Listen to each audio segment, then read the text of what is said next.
काम किया है? करता क्या है? तू पैदा क्यों हुआ है? तुम्हें एक काम ठीक से नहीं आता? तुम्हें थोड़ा सा भी दिमाग नहीं है? अपनी शक्ल देख कैसे गधे जैसी है। जीरो बुद्धि है तू, जीरो।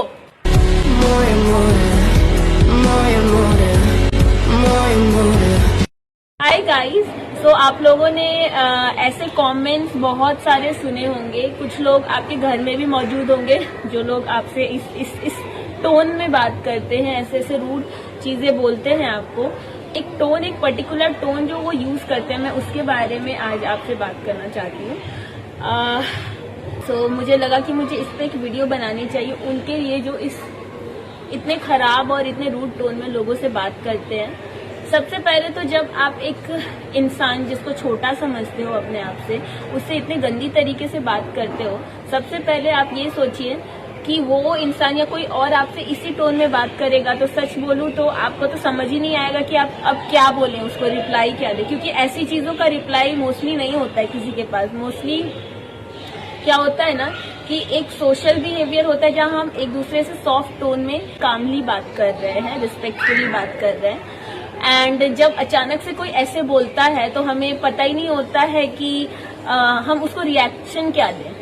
मोस्टली जो रूड लोग होते हैं उनको आदत होती है कि इसी टाइप से वो लोग बात करें।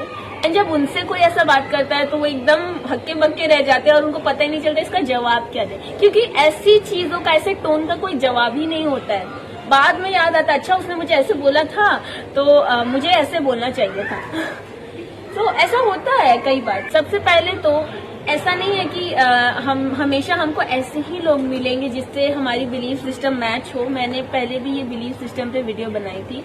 बट जब हम एक दूसरे बिलीफ सिस्टम के लोगों से बात कर रहे हैं तो किस टोन में बात कर रहे हैं, जब चीजें मैच नहीं हो रही हैं एक दूसरे से, वो मैटर करता है। डिस्कशन करने का एंड डिबेट करने का भी एक तरीका होता है और एक टोन होता है। फर्स्ट ऑफ ऑल डिबेट करने का भी एक टोन होता है, वो हमेशा मेंटेन करके रखना चाहिए। जब भी कोई ऐसा इंसान आपको मिलता है, मान लीजिए कि आप सीनियर हैं और आपका जूनियर आपके अकॉर्डिंग काम नहीं किया, उस पर आप पर्सनल कमेंट पास करने लगते हो, तुम्हें कॉमन सेंस नहीं है, तुम ऐसे हो, तुम वैसे हो, तुम बुद्धिहीन हो या स्टूपिड एंड ऑल, तो ये पर्सनल चीजें हो जाती हैं। आप फर्स्ट ऑफ ऑल तो आपको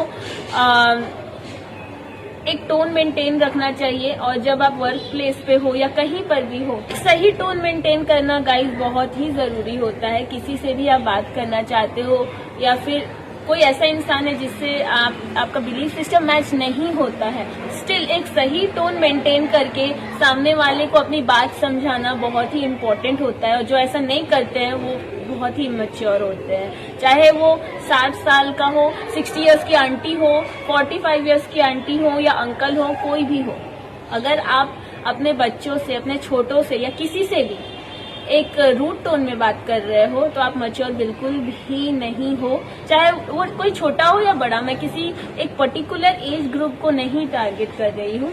जब आप एक रूड टोन में बात करते हो किसी से तो सामने वाले को बहुत ही ज्यादा डिसरिस्पेक्टफुल फील होता है। और अगर वो सोच भी रहा हो ना कि मैं ये काम सुधारना चाहता हूँ या चाहती हूँ, तो उसे नहीं मन करता वो काम करने का। और वो सोच भी रहा हो अगर, हाँ सामने वाले की बात में समझने को तैयार हूँ, तो भी उसे समझने का मन नहीं करता। क्योंकि सामने वाला इतनी गंदी तरीके से उसे बात कर रहा है कि उसे हर्ट फील हो जाता है। कई बार तो आप इतने रूडली बात करते हो और आपको नहीं पता होता है कि सामने वाला का बैकग्राउंड क्या है, उसकी कुछ ट्रॉमास होंगे या फिर वो उस समय टेंशन में है, वो सैड है, और आप अपने सुपीरियोरिटी को रखते हुए जब किसी से रूड टोन में बात करते हो तो सामने वालों को बिल्कुल अच्छा नहीं लगता। इवन वो हैप्पी मूड में भी हो तो सामने वाले को बिल्कुल अच्छा नहीं लगेगा कि आप उससे रूडली बात कर रहे हो, एक डिसरिस्पेक्टफुल टोन में बात कर रहे हो। गाइस, आप लोग ये समझिए कि आप किसी को नीचा नहीं समझ सकते, सबकी रिस्पेक्ट करना बहुत जरूरी है और सब अपने अपने लेवल से अच्छा ही काम कर रहे हैं अपने लाइफ में। जरूरी नहीं है कि आपको ऐसा लगता है कि वो आपके अकॉर्डिंग नहीं कर रहा तो जरूरी नहीं है कि आप कुछ ऐसे हैं कि एकदम सब चीज में परफेक्ट हैं। ना किसी चीज में कोई ना कोई इम्परफेक्ट है ही, एक बिलीफ सिस्टम के, एक पर्टिकुलर बिलीफ सिस्टम के according. So it is my request, humble request कि सबसे प्यार से बात करें। अगर आपको आपकी कोई बात रखनी भी है तो उसे प्यार से रिस्पेक्टफुली रखें ताकि सामने वाला आपको समझने के लिए तैयार हो। जब आप किसी को समझने को तैयार होते हैं तो ऑटोमेटिकली सामने वाले को वही फ्रीक्वेंसी जाती है, अंडरस्टैंडिंग की फ्रीक्वेंसी, और वो भी आपको समझने को तैयार होता है। आई होप आपको मेरी ये वीडियो अच्छी लगी होगी। Thank you guys.